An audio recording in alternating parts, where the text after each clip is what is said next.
Estamos de volta com o Ciência Notícia, o programa que aborda assuntos do meio científico. Hoje a nossa conversa é sobre Libras, língua brasileira de sinais, uma ferramenta de acessibilidade e inclusão social de surdos. Nossas convidadas são as professoras Débora Campos e também a Mariane Stampfel, do Departamento de Língua Brasileira de Sinais da Universidade Federal de Santa Catarina. Também temos aqui como intérprete a Letícia Tobal, ela, portanto, é intérprete de Libras da UFSC. Bom, agora neste terceiro bloco, vamos falar também sobre mercado de trabalho, sobre ensino. Eu queria saber de vocês a inclusão de pessoas surdas no ensino público, principalmente, e no mercado de trabalho. Como se dá? Primeiramente, com relação à educação, no estado de Santa Catarina há uma grande dificuldade, porque a inclusão que existe, ela demonstra que as escolas não estão preparadas, porque não é somente possibilitar que os alunos tenham intérpretes, mas isso faz com que as crianças, por exemplo, elas tenham uma dificuldade de compreender qual é o papel do intérprete, qual é o papel do professor. Então, a nossa solicitação como comunidade é de fato que tenhamos escolas bilíngues. A proposta educacional de Santa Catarina, ela é uma proposta muito boa, porém ela caminha para um lado de inclusão que leva ao fracasso. Além disso, as propostas relacionadas ao AEE, que são os atendimentos educacionais especializados, fazem com que as crianças surdas, além de frequentar a escola no período normal ou no período comum, elas ainda precisam de um outro período, e isso não é inclusão, porque elas precisam de acesso à língua de sinais. Então, elas acabam tendo um trabalho muito maior e o governo, ele traz orientações que são relacionadas à educação bilíngue, mas o governo permanece ainda deixando de lado essas orientações todas. A Débora diz: eu concordo. Concordo com o que foi dito pela Mariane, e além disso, é importante ressaltar que a legislação, ela exige, ela realmente exige que tenhamos intérpretes, mas isso ainda não aparece. Ainda não temos a disciplina de Libras sendo ofertada da maneira que deveria. Então, é muito triste a realidade que nós estamos vendo, porque a inclusão, ela faz com que os surdos, eles fiquem excluídos e não incluídos, né?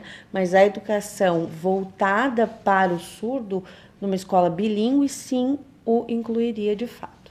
E, obviamente, para o acesso ao mercado de trabalho, não é muito diferente ao acesso à educação, ao ensino, né? Sim. A legislação hoje já traz a exigência das cotas para as empresas. Então, as empresas precisam contratar surdos, mas da mesma forma, eles não estão preparados para receber esses surdos, ou muitas vezes alguns surdos não conseguem acessar o mercado de trabalho porque não foram preparados da maneira mais correta dentro das escolas, porque não tiveram o ensino garantido a partir da própria língua. Além disso, alguns editais que são criados, por exemplo, para formação de intérpretes ou para formação de ensino de língua de sinais, não explicam, não delimitam as áreas. Então, às vezes, são editais que são voltados para a pedagogia, por exemplo.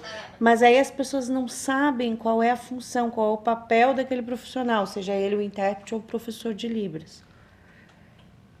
Complementando o que foi dito pela Mariane,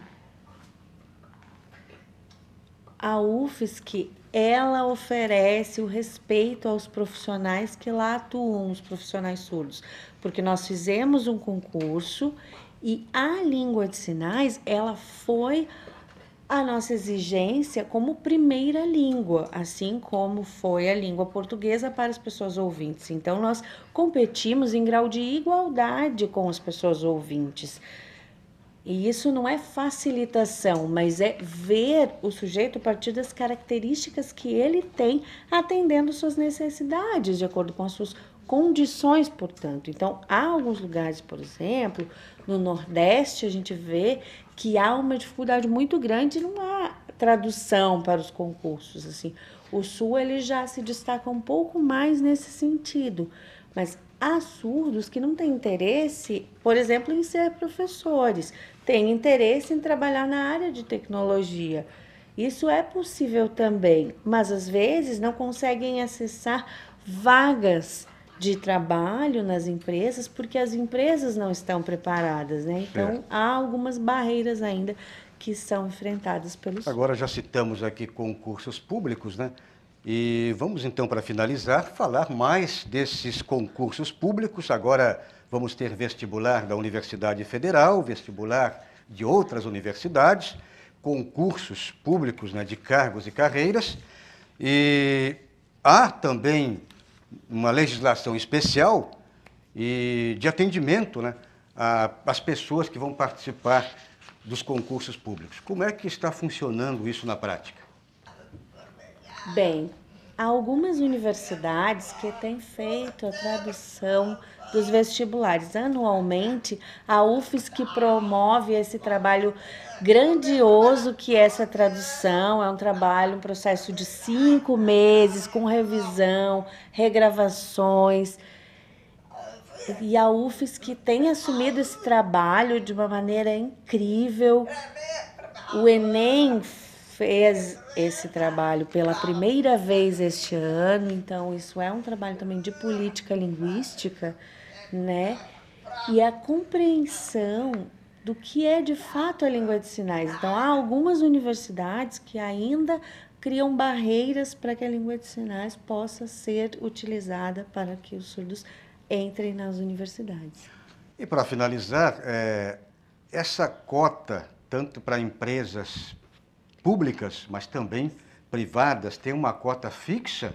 Quer dizer, quanto por cento hoje o surdo tem de direito, por exemplo, num concurso público, ou então numa empresa que oferece lá determinadas vagas, numa empresa privada? Vou colocar um exemplo assim.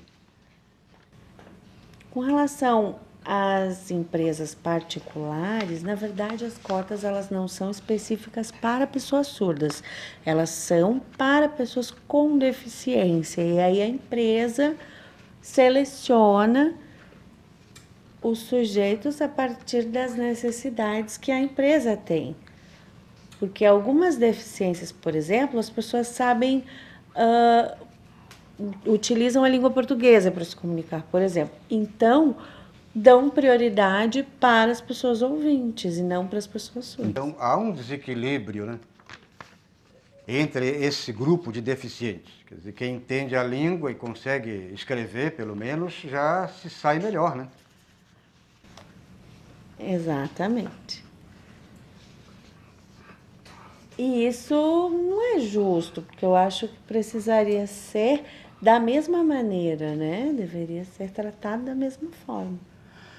Muito bem, chegamos ao final de mais um programa. Hoje agradecendo aqui a participação das nossas convidadas. Hoje falamos sobre Libras, Língua Brasileira de Sinais, uma ferramenta de acessibilidade e inclusão social de surdos. As professoras Débora Campos e também a Mariane Stampfel, do Departamento de Língua Brasileira de Sinais da Universidade Federal de Santa Catarina. Também a participação da Letícia Tobal, intérprete de Libras. Agradecemos pela presença de vocês e até uma próxima oportunidade. Uma satisfação estar aqui. Obrigada. Agradecemos pela sua audiência e até a próxima edição do Ciência Notícia.